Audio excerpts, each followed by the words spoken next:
त्रिपुलेक लिपियाधुराको बारेमा उहाँले सोध्नुभयो, अघि पनि भनिसकेँ। यो चाहिँ डिप्लोमेटिक रूपमा टेबल टक। तपाईँहरूलाई एउटा कुरा अचम्म लाग्छ होला, मैले पनि अस्ति प्रधानमन्त्री भएपछि नै थाहा पाएँ, भारतले नेपालको जग्गा मात्र होइन, नेपालले पनि भारतको जग्गा धेरै ठाउँमा मिचेको रहेछ।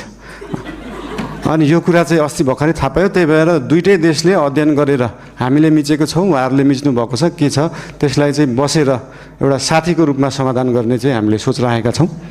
धन्यवाद। मुलुकको राष्ट्रिय अखण्डताको विषयमा आँच आउने खालको अभिव्यक्ति सम्माननीय प्रधानमन्त्रीज्यूले जसरी एउटा जिम्मेवार व्यक्ति जिम्मेवार सदनको रोस्टमबाट जो कुरा व्यक्त गर्नुभएको छ, यो सामान्य विषय छैन। सम्माननीय सभामुख महोदय, उहाँले इन्फर्मल कुराकानीमा राखेको विषय जस्तो सम्झनु भयो कि जस्तो मलाई लागेको छ। यो कुरा धेरै नै गम्भीर छ। मुलुकका कि अरू कुनै मुलुकका सरकार प्रमुख राष्ट्र प्रमुखहरूले मञ्चमा बसेर हामीले फलानु देशको भूमि मिचेका छौँ भन्छन् होला। यो कति गम्भीर विषय छ सम्माननीय सभामुख महोदय।